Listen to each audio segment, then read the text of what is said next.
Hello and welcome to the Dr. Elisa Show here on the amazing KUHS Denver Stream.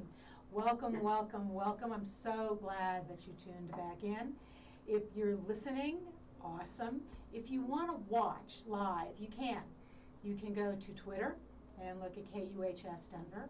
You can go to Facebook and check out the Dr. Elisa Show link and be on Facebook. See us live there. You can also go to KUHS Denver, go to the website, and then page down. If you page down just a little bit on the right and the left, you'll see the live stream. So there's lots of ways to watch live. Either way you're doing this, welcome and thank you for joining me. If you're new to the show, oh, how exciting. I mean, that's even better. And, well, I shouldn't say that. I love it if you return, and I love it if it's your first time. The doctor is my doctor in my PhD in psychology. I'm a professional mentor and astrologer after having a career as a geologist and an academic dean. This is my encore after my encore, where I've decided to really just show up as who I am without having to apologize for it. This show is a bit of my experience of life and the way I love to walk through life, a little bit on the loose.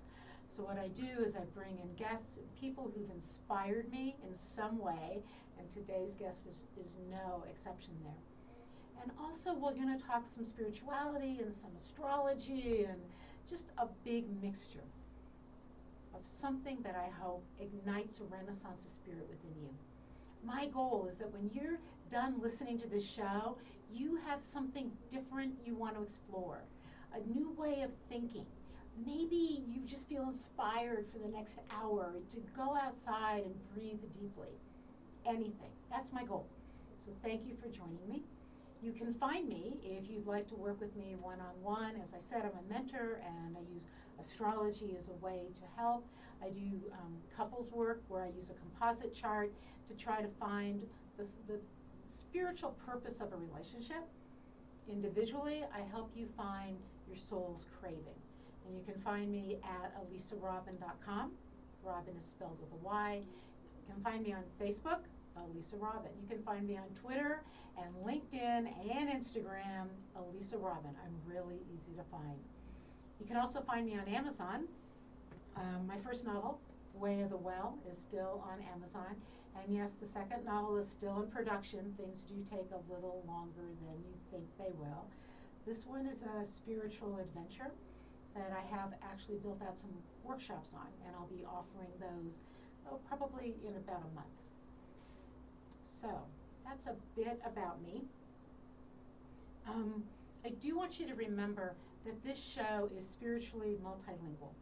So if I say God and you want to think universal energy, the force, whatever, that's great. If I say meditation and you like the word prayer, go for it. We're talking about the same thing, just make the language work for you. Okay, so enough about me. My guest, that's a great lead-in on some level to my guest. And the reason is that, one, she's amazing. She's this sort of Renaissance woman, and I'm just blown away by her. But also, she wrote this book, and we'll talk about other things, but also this amazing book called Wisdom from a Humble Jellyfish. I don't even remember how I found the book. I probably saw it online somewhere. Checked it out of the library, and my habit is to check things out of the library until I know I want to write in them. And as you can tell from, like if you're watching, I have little notes all through it. And so then I had to buy it. And then I bought 3 for different friends. Somebody who's using the language of science to also talk about self-care. So my guest today is Ronnie Shah. Ronnie, thank you for being here. Thanks for having me. I'm so excited. So, as you know, the theme of the show is igniting and inspiring a renaissance of spirit in others. And you fit this perfectly because you have a renaissance life. So I'd love it if you could just take us through your journey before the book, maybe, in any order you would like. because your life is amazing. I'm so impressed. Can you just share that with us? Oh my God. First of all, thanks for the super kind intro. What a day to start. What a way to start a Thursday. But no, thank you. I think before the book, I was actually talking to my parents and with some family members recently, and one of my aunts was like, okay, so what is your work title? Like, I actually don't know what you do. And so I kind of went into this long story about what I do. So by day, I'm a brand marketing manager at a company called Trello. And the way I kind of got there, is also how I kind of got to my book. But I was telling my family, I think a lot of my journey is I'm just really good at failing. Like, if there's one thing I know I'm good at, is just messing up and bouncing back. I think that just comes from a lot of different moments in your life where you realize, well, okay, I guess I gotta keep going. And I guess the earliest way I could describe it is just I went to college. I was studying a form of engineering, and I tried my best, but it wasn't the greatest. And I struggled. I think after that, a lot of what I was trying was just things until they stuck. And one of those things that stuck was forms of writing and talking to people. And I think that was a big deal for me because I kind of knew what I wasn't great at and I knew what I wasn't enjoying. So it kind of forced me to, out of this necessity, to like push towards what I did enjoy, which I think was this more of a creative and colorful field. And that's something that's really difficult to teach. And I think especially coming from, like, I'm second generation Indian American. And so I think coming from like an immigrant household, like, it's objectively really difficult. You can't teach creativity, you can just foster it. And I'm lucky that I came from, maybe my parents are both actually incredibly creative, which helps. I think making a career in it, no matter where your background is from, is really difficult to fathom. And so I guess I got lucky in that failing didn't scare me as much as most people. I mean, it stressed me out. It wasn't like I looked forward to it, but I was part of many startups after college, and that eventually got me to living in Seattle for a little bit, where I worked as a marketing manager. Even with an engineering degree, they were like, I think you can use Excel, so you're hired. And that led to me getting laid off at one point. I was very scared and didn't know what to do, but getting laid off, I think a lot of people have this story where after they lose their jobs, a lot of people, like most people, are like, it's the best thing that ever happened to me. It's like your excuse to kind of do what you need to do, and you kind of find yourself, because our jobs can hold us back from what you want to do, but at the same time we kind of need our jobs. So it's not easy to leave, like, high key, we all need our income. So I think after I lost my job, I just started writing, for fun. So I started First Class News, which is a satire for South Asian American topics. And then that kind of blended into reaching out to other brands and being like, hey, can I write for you? Can I manage your social media? Which eventually blossomed into this urge to move to New York City, where I'm like, if I'm gonna try to write, let me try New York City. I didn't have much to lose. It's not like I just had nothing to lose. I was lucky in that, I guess. And moving to New York, I think everyone's New York story is that your first job and first apartment in New York is just abysmal.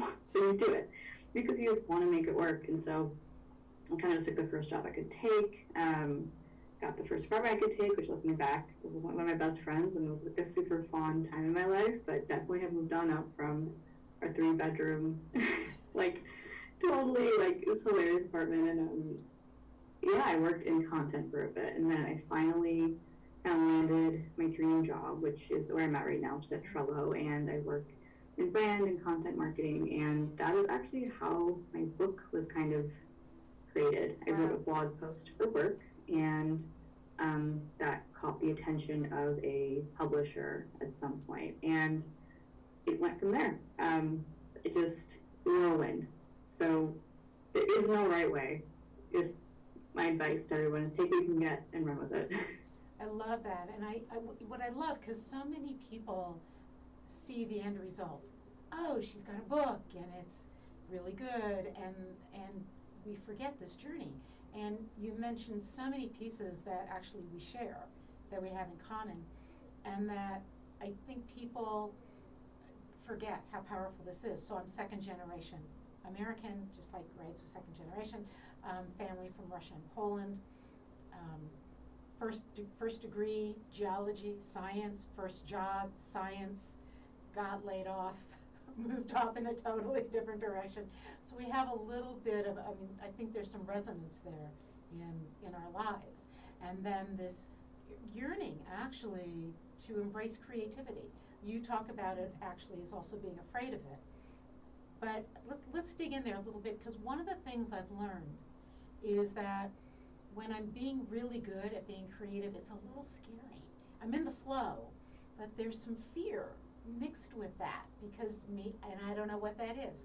But does that resonate with you at all, that mixture of like fear and flow and excitement and a little bit of awe all put together? Yeah, I think for me, it's a lot of excitement whenever I am in that flow. It's just like, it's happening, but it's just, let it go. And then it's really exciting to want to share whatever you're working on. For me, a lot of it is writing. So that's exciting for me. I think the fear personally begins when I haven't started it yet. Like just the fear of beginning it. Like I need to write this thing. Like I start like micromanaging like the outline of what I need to write in my mind, because I just so want it to be good. But then after some point, I inevitably come back to the base point, which is everybody's first draft is terrible. As long as it exists is all that matters. And I think, I know that practically, but I still go through that cycle of like, oh my God, I'm gonna start this thing, it's gonna be terrible, people are gonna think I'm weird, it's not gonna be powerful enough. And then I'm like, okay, but like what is the first time, So I think creating, I'm never really scared of it. It's just more of like, I'm scared of starting it.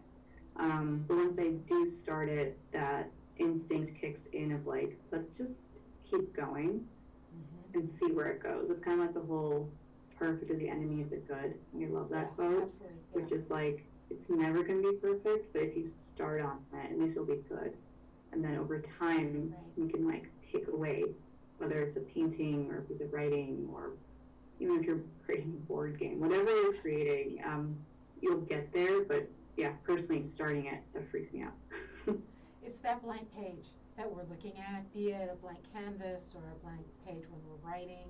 And thank you for reminding me, because I'm in this editing stage of my second novel, and I'm rereading it, and as I'm third editing cycle, thinking, why did I bother writing this? And like, just keep going. It's okay. One of my mentors said, when you read your book the fourth time through, you're going to think nobody's ever going to like it, and then you're done editing and you should just publish. That's when you get to there. So it's sort of an interesting way of looking at it. And what I want to do is dig in. I want to talk about your book. There's so many things here. The satire, the brand management, all of that stuff's amazing. But the book is this interesting mixture of science, biology, psychology, psychological advice, and whimsy. Just fun. The pictures are fun. The stories are fun. And we'll go through them. Did you know you were going to write this? Like, what did you start with? Such a good question. I started with a blog post that is, I want to pitch Trello's blog, which I manage and my team helps manage, and it's just full of productivity tips and things about our company, but also things about work. And one of my first pieces I was to write for my job was about nature and productivity routines. And that was inspired by me and my manager were like on an office trip, and we're looking at beehives, and she mentioned like, I've always been interested in like bees and how they function. How about that's your first assignment? Like, wow, talk about like nature, and how it can relate back to productivity. And like, okay, cool. So this prompt was totally, inspired by her. And then after the blog post was written, that topic was perfect for me. I love biology. I love all things zoology and nature. Like, that is definitely like a streak of interest and passion I have. Like, if I have a free moment, I'm probably watching something on Modern Planet Earth or Discovery Channel, like huge interest of mine, like personal interest of mine. So getting to the topic of this book was that blog post. And I think once the idea came into motion of a publisher wants to make this into a book, that is when the heavy duty research kind of plugged in. So it was a lot of it's like the chicken or the egg. Like, did the self-care tip come first, or did the animal research come first? And that's a question I'm asked a lot. So for those of anybody who's unfamiliar with the book, I kind of talk about an animal and like the biological process they go through. So it could be how hardcore pistol shrimp are, like they violently like attack other animals, but they're literally a shrimp, they're really small. Or there's the wood frog that like freezes every year. But, like these really cool nature processes that these animals have. So I would kind of a list of hardcore and incredible animals I would learn about, and then the list of practical self-care. When I say practical self-care, what I mean is like, I think when you hear that, people kind of think, I talk about this in the book too, like getting a face mask or a bubble bath or a spa day, like those are great. But self-care personally is also just being like, I'm going to go on a walk today and give myself time. Or maybe you're in an argument with a partner or a roommate or whatever, and like you're like, I need to walk away from this argument and like take care of myself for a bit. It's purposely taking steps to make sure that you are mentally, physically, and emotionally in a place you're comfortable with. And I'm not a mental health expert. I'm not really an expert in much, except maybe writing about funny animals. But I just kind of whittled down tips, like things that are, things that kind of do help me. Like I still struggle with self-care. I'm not like great at it, but it is fun to write about and things I wish I was better at. So it was cool to kind of try to find parallels with like the natural world. It was also kind of hard. Like, when one of my self-care tips is like, fake it till you make it, which is the octopus. Is that the octopus? That's the octopus. That's the octopus. So here's what I want to do, because I want people to get a flavor of your writing, okay? Because it's brilliant and whimsical and inspired. It's all of those things together. And so we're going to move from our academic brains here just a bit. I will say one of the things I want to read is, you say in here, to survive and thrive through multiple generations, all living organisms must possess one essential trait: the ability to properly care for themselves. Okay? So we're going to start there. And then you say that this can be particularly dramatic and colorful. And the octopus, one of my favorite creatures, and so I was wondering where we were going to start. Though we're definitely going to talk about the wombat. I just want to say that. And if you're listening, if you just tuned in, this is the Dr. Elisa Show on KUHS Denver. And yes, we'll be talking about wombat poop in a minute, so please stay tuned. But right now, we're going to talk about, I'm looking for the octopus. There it is. Okay, so I just love this, okay? An octopus, let me do a little, and then I want you to do most of it, okay? Octopuses, right, is the correct plural, and which you say in your book, and they can change into almost anything and camouflage themselves, and they're way smart. They have a brain at each of the end of those 8 tentacles, right? They got a little tiny brain, so they're just incredibly brilliant. What was your favorite thing about them?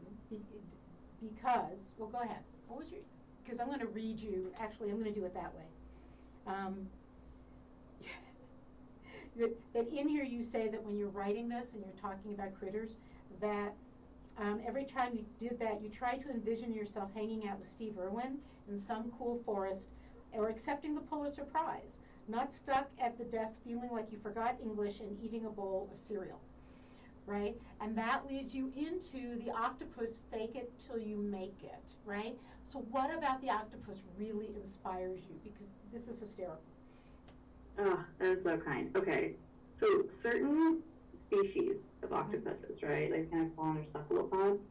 Each species, first of all, there's hundreds of species of octopus. It's not just every single one you see.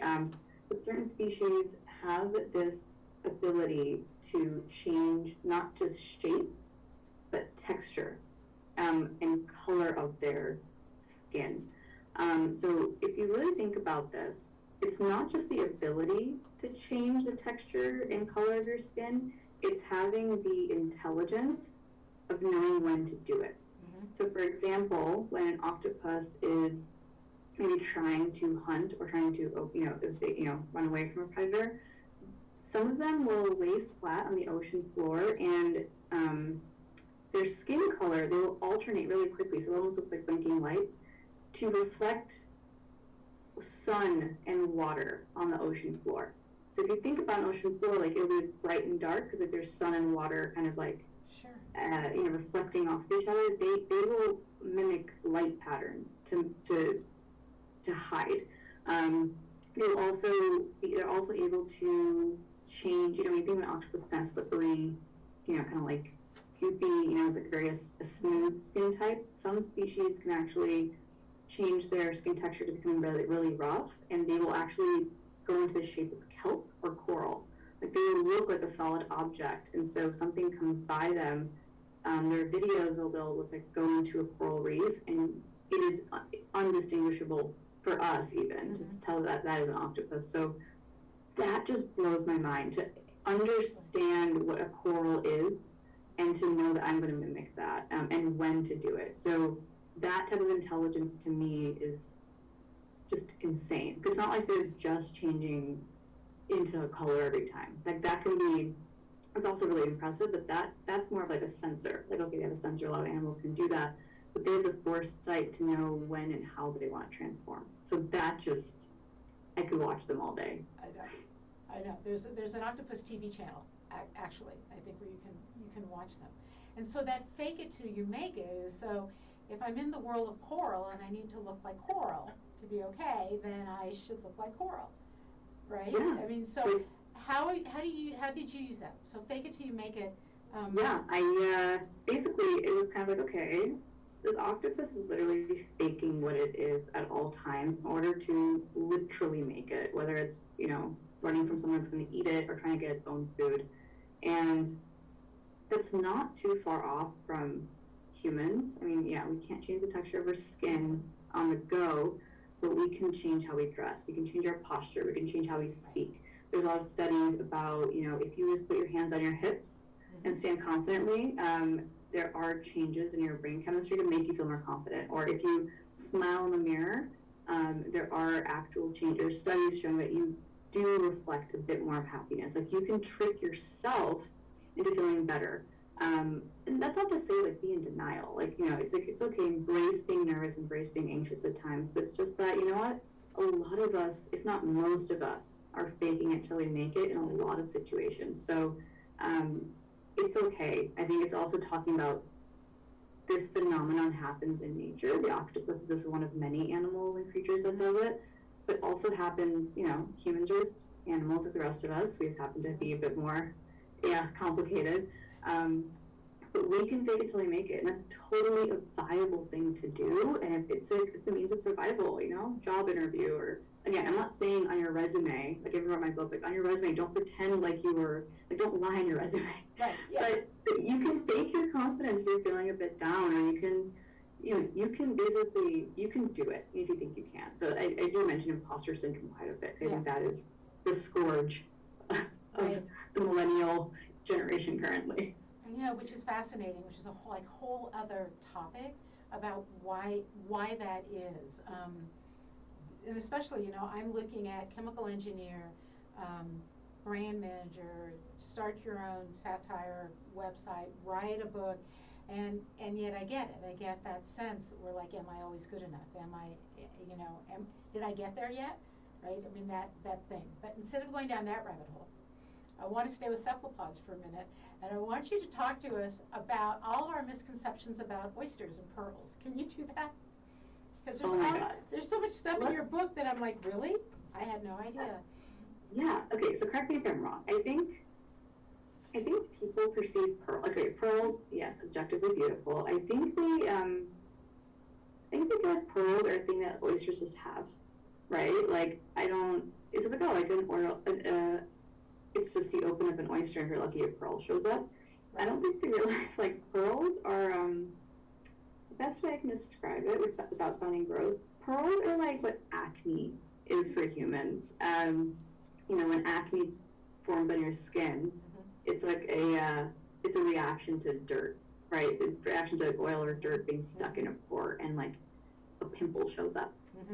An oyster, pearls are oyster pimples, I guess. Basically, when dirt enters an oyster, it needs, it's entering. Oyster's a living thing. It has tongues and has reproductive organs, and when something enters an oyster, not meant to be opened up all the way,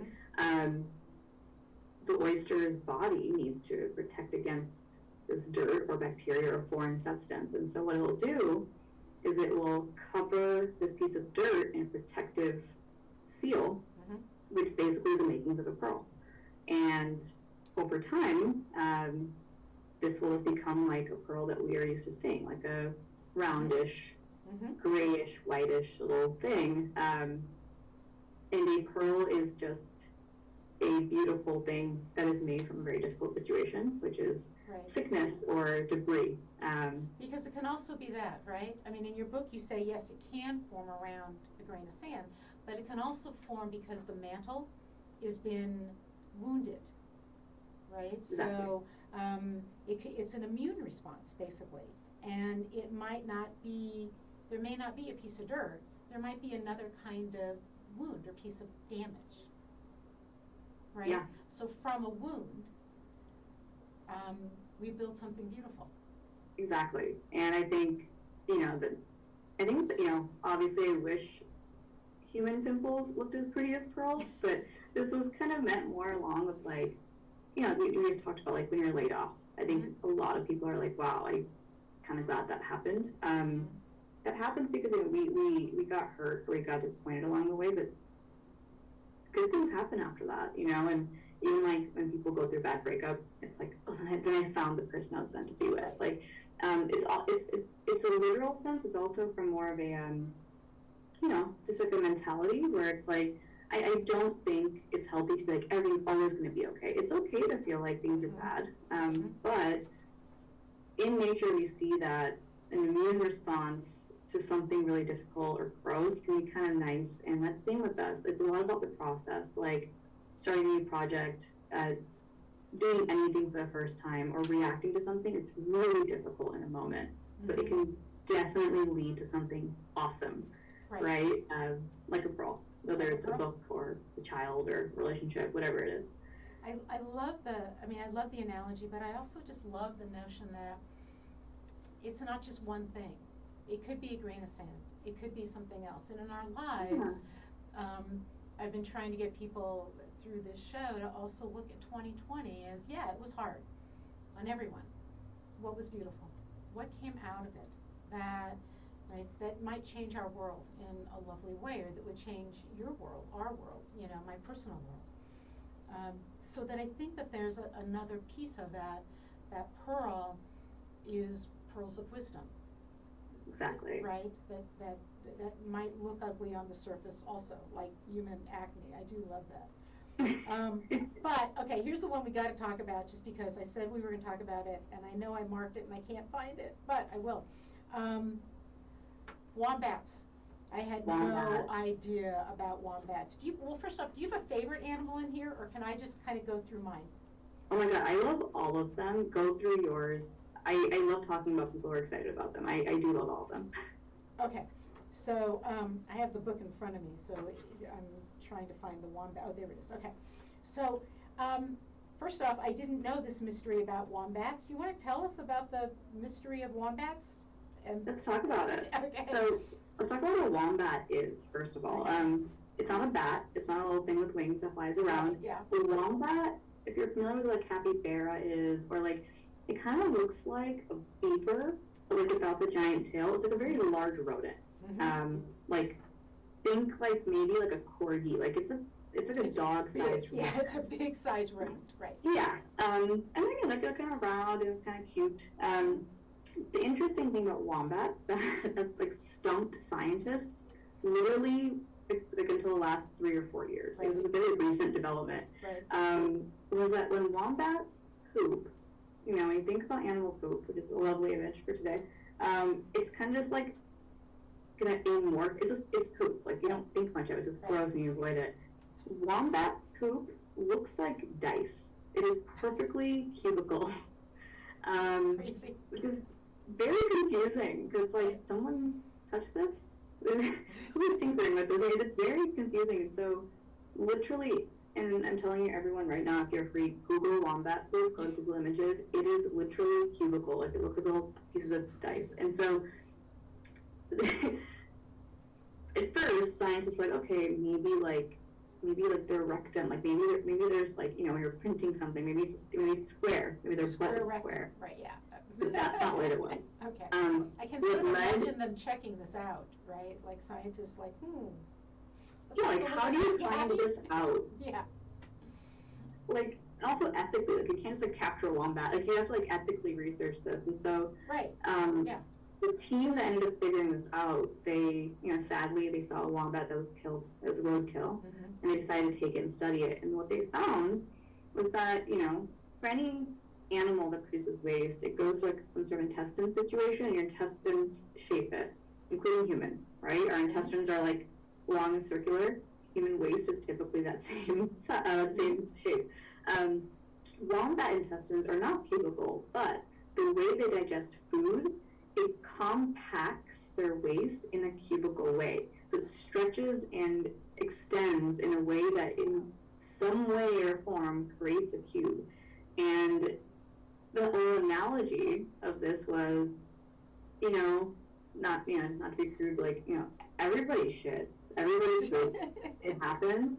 It's the way you shape it that makes it special. And this was like the funniest one. I'm like, this is like the most hilarious thing.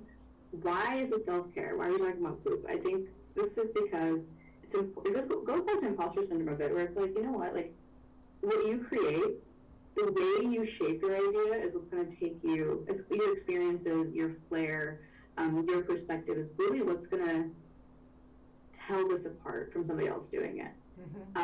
Wombat poop isn't special. It is still poop, still smells like poop, still probably feels like poop, but it looks cool, so we're talking about it. That could be your idea. It could just be a normal idea. It's about how you want to shape it. It's how you shape it with your own flair. And so, a bit of a stretch, and I will admit that I had to talk about the wombat. So, always, yeah, everyone's Google it. I actually love how you get there, because what you say is, we often hear that brilliant minds change the world with one idea, or some people are just born creative. But this is it's debilitating to think that way. Research has shown us over and over again that creativity is developed over time, and it's not unique to certain individuals. And so so you make this great point, right? What makes my idea different is that I shape it, and I own it, and I make it mine, right? Because on some level, this book, I could say, well, it's an interesting biology book, but it's whimsical and adorable and self-help. So I think you did a great job with wombat poop. I just have to say. I think the wombats also did a great job. I think the wombats did a great job too. Absolutely. Is there? I don't know that I mean I love all of these, but is there one that you'd like to talk about? I don't know. I think the avocado is really cool. Oh my gosh, the avocado. Yes, I have that one marked. Tell us about the avocado, because that one's amazing. This one was fun because when I was writing this book, my editors and publishers were like, you should include more plants. I'm like, that's a great point. And that was really fun. Especially my family, we had a flower store for about 10 years. My mom still has this, like, you know, photographic memory of like plants and trees. Like she just can like name the species of plants anywhere. And so researching plants is really fun for me. I have like a personal tie. But the avocado, you're all very used to it. It's not just for toast, haha. Avocados were not really meant to be around in this day and age. Like they were one of those crops that, because humans kind of began cultivating them, we have farms of them now. So avocado pits, you know, if you're familiar with avocado, it's a humongous seed. Right. It is not small. Right. Like we can't swallow it. A lot of animals can't swallow that. It's humongous. So in like, you know, the prehistoric ages, avocados were around at that time. At that time, they were like mega mammals type of things. They were giant sloths, like the size of grizzly bears, and they're now extinct. But those animals, like of that size, who were in the climates where avocados were being grown. So I'm talking like warm climates, right? And at the time, also, if we're talking about geology, right. Things were different, like Pangea. Right. Modern day Mexico, maybe touching modern day Africa, things like that. So warm climates had avocado trees, but those warm climates also had large mammals. Those mammals were big enough to eat an avocado. We're going to talk about poop again. Have the seed, poop it out, and that's how a new tree would manifest, right? But, as the years went on evolutionarily, like animals got smaller, and there weren't animals to do that. Right. You can, even if an avocado falls, it's too shaded under those trees, so a new tree can't form. So it's like, how did they shouldn't have survived, to be honest, once mammals were small. The way they survived is because humans began making them into crops, began cultivating them. So avocados are now here today because we took control of what we wanted. We took control of the situation. We changed the environment it was in. And we're like, okay, we're going to have avocados. Because for all intents and purposes, this should be extinct. And I tie that back into changing your environment can completely change your future. And I mean this in a very literal sense. Whether it's, most of us working from home right now, I think we've all gone through the thing of like, this desk is too stressful, this house is too stressful, I need to change your environment. So you go somewhere else to work. But also on a bigger scale, moving cities, moving anywhere. Like, the people around you do shape you. The energy around you does shape you, which is very vague. When I say energy, it's just like, are you around negative people? Are you around overly positive people? Are you around people who inspire you? So I think this make like the avocado, find a place where you can thrive. And for avocados, it was with humans. Right. So one of the few things we did right. One of the few, right? I love how you say it in here. You may or may not thrive depending on your environment. And so either way, right, a changed environment can spell the difference between growth and extinction. And I love that. So if you've just joined us, you've missed a great first half hour. This is the Dr. Elisa Show on KUHS Denver, the stream, with me, Elisa, my amazing guest, Ronnie Shah, who wrote Wisdom of a Humble Jellyfish. And we've been talking about the book. We're going to talk about some other great things. But this is a book that if you need a gift for somebody, this is the book you should get. I have bought already 3 or 4 copies and given them out to friends and recommended them.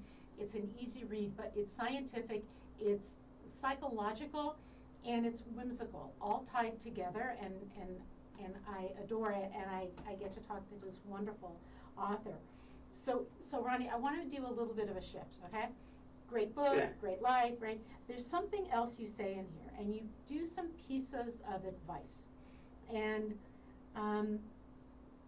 I think maybe those are an outgrowth of your life experience, as we talked about at the beginning, probably some from the book, but I'm just going to throw them at you. You probably know them. They were in the book. And let's just talk about them.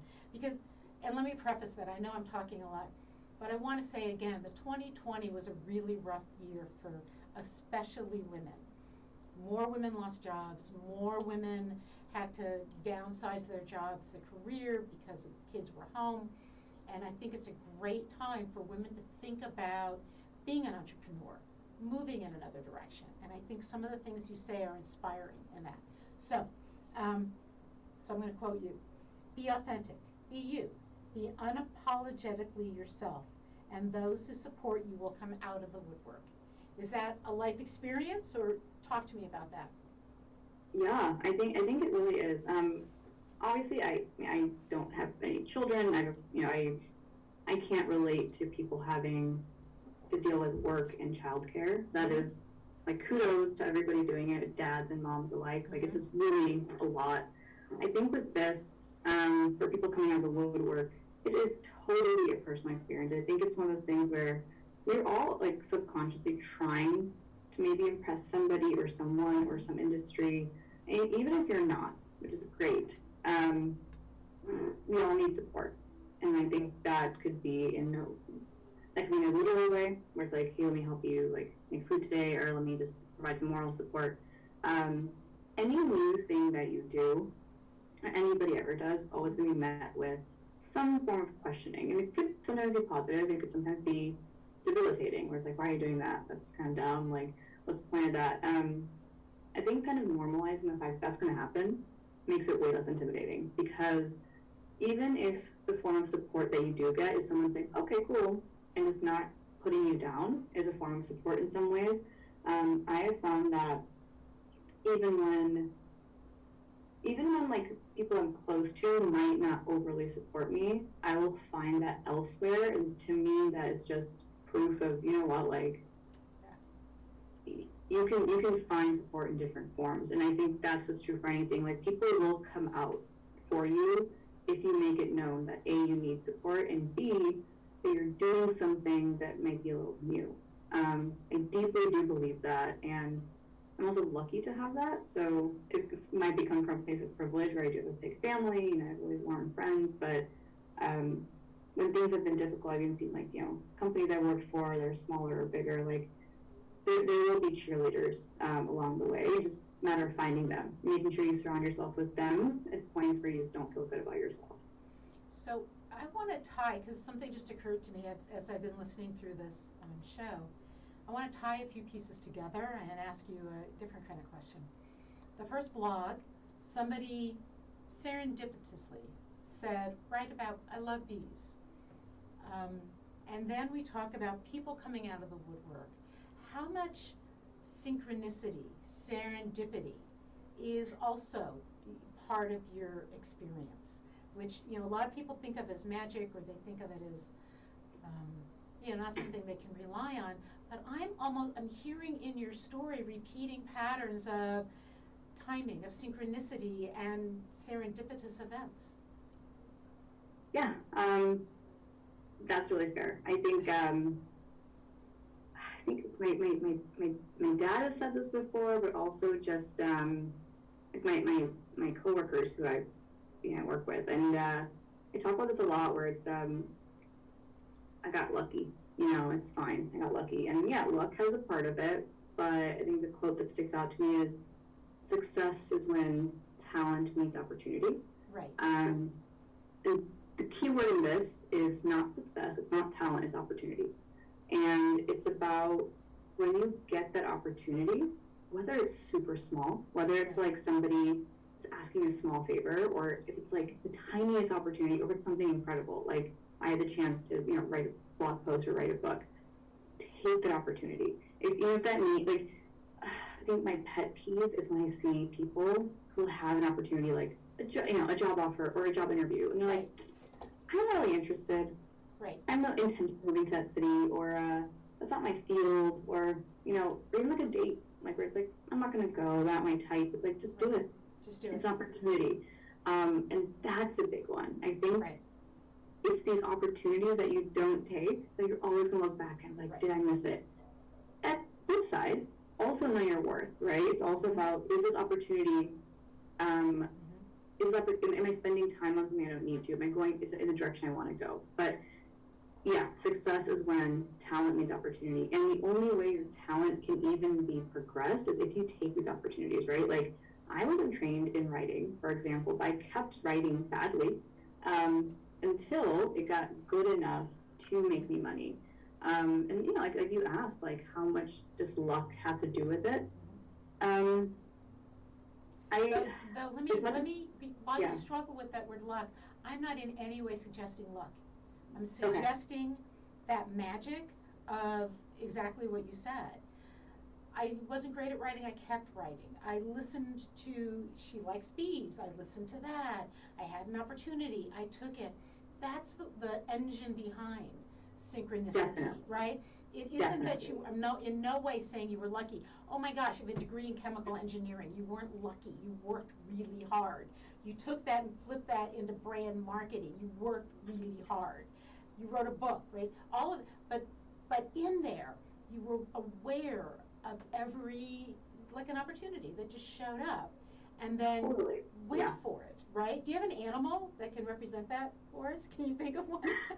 Oh my, and I mean, yes. While I answer, I totally agree with you. And I was gonna say the same thing. Like, I don't know if I quite believe in luck, like as much as I want to.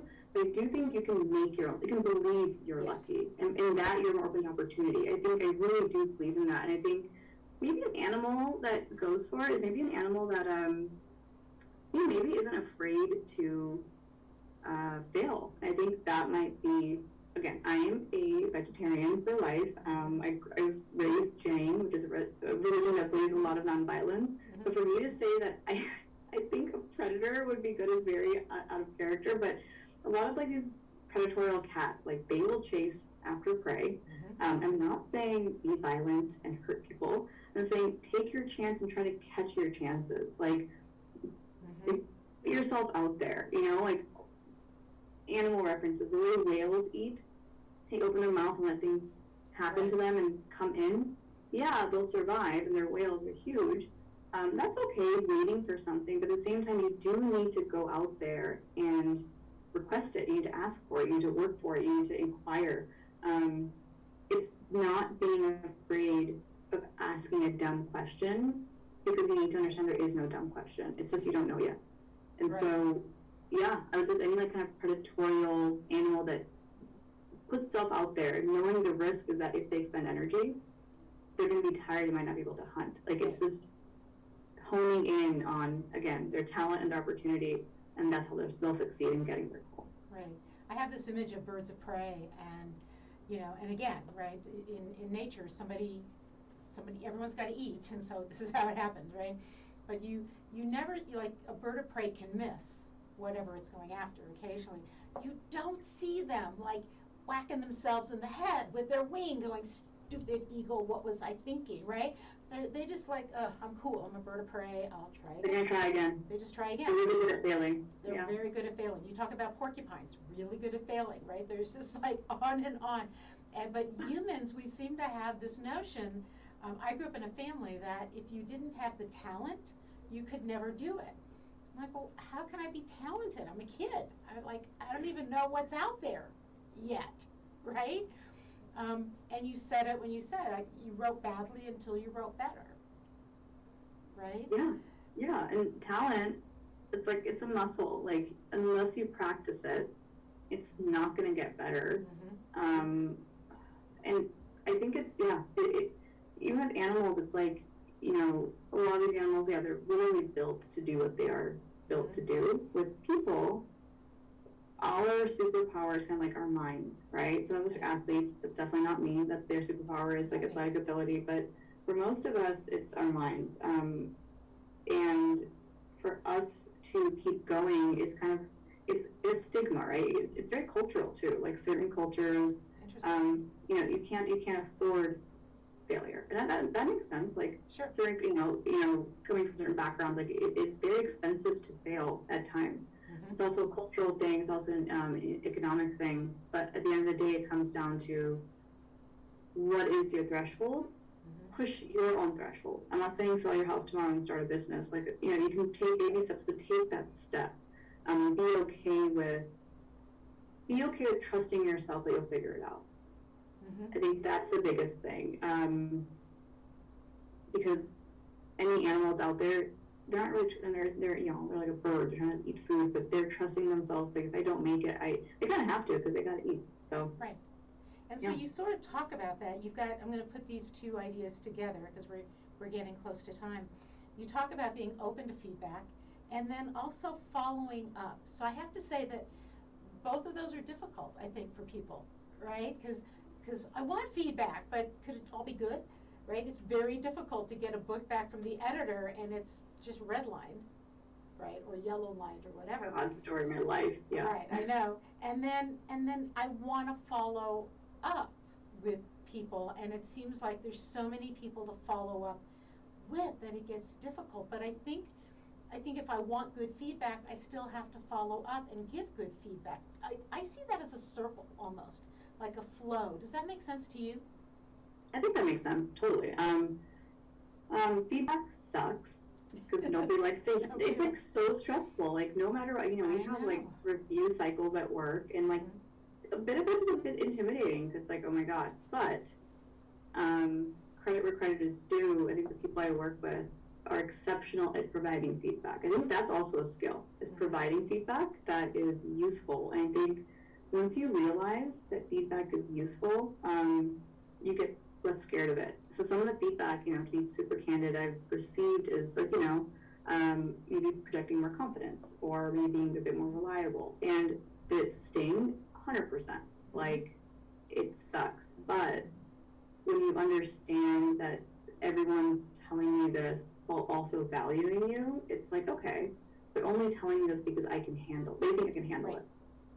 That is the biggest thing, is when you hear feedback, whoever is telling it to you, in many cases, is they believe you can handle it and you can progress. If you're like a lost cause, no one is going to tell you. That's right. No one's, they're like, okay, like, you're insane. Like, I can't handle you. But if they're telling you feedback, it's because they actually think you can handle it. So I think that is one thing. And then, you know, I think that also goes into just I mean, following up with people is also tough because, especially as women, we don't want to be seen as annoying. Like, oh my God, like, I'm being too irritating. I'm being too pushy. No such thing. I think I really stick to the whole thing of like, there's somebody else out there that's way less qualified than you, that is pushed hard enough and got it. So also, like, personal story, like, I had a project I was working on, really wanted to work on. I had to follow up 9 times to get a response, and I got it. It felt weird, it felt awkward, but at the same time, I'm like, I can respectfully follow up via email or whatever. Because I should get a response at some point. And this doesn't mean to stalk people. Do not take that this way. It's the thing. Don't stalk people. I think it's a little bit of chutzpah. It's a little bit of, look, I'm good, and you know, tell me no and tell me. I mean, that's fine. But if it's just kind of hanging out there, I'm going to keep following up and following up and following up. So believe it or not, we have like 3 minutes, and so I'm going to ask, like, what keeps you inspired right now? Keeps me inspired. Things that make me laugh. You know, I think obviously last year was tough. Wombat poop, right? Like wombat poop. I mean, I think just comedy really inspires me, because I think it's one of those things where like it's just very nerdy, but I'm just so thrilled that, like, year after year after year, things are made and produced that make me laugh in different ways.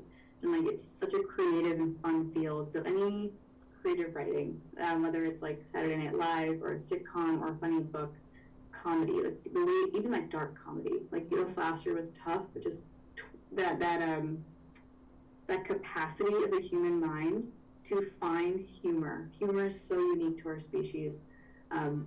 Totally inspires me. Also, very literal level, throwing parties. Like, I'm so excited to do that. It's so fun. It literally is so inspiring for me to be like, okay, like I used to do my best friend's bachelorette party, like, okay, we're vaccinated, we're ready to go.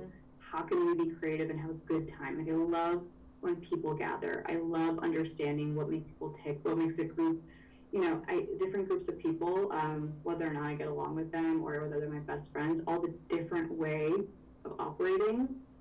I love nerding out on just like, how do I create a cool party and how do I organize it? So it's also something to look forward to. I think, humor and groups of people. So tell people how to find your humor, because you've got a whole, which we didn't even talk about, but tell people how to find that and how to find you. Yeah, you can find me. I'm very much on the internet. I'm an attendant of the internet. You can find me on Twitter.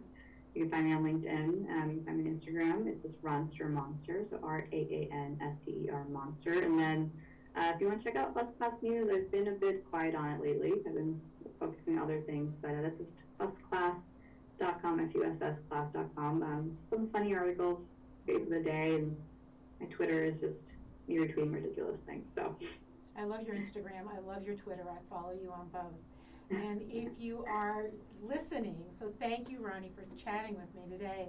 And if you're listening, we've just reached the end of the Dr. Elisa Show on KUHS Denver The Stream. I want to thank you so much for joining me today. I want to thank you for continuing to join me. In 2 weeks, I have Jeff Walker on the show, who is the guy who taught everyone how to launch their businesses online. So please join me in 2 weeks for that, right here at KUHS Denver, 11 a.m. Mountain Standard Time. And until then, please stay well. But most importantly, what I wish for you is to stay a bit ignited and to stay inspired. Thank you for joining me.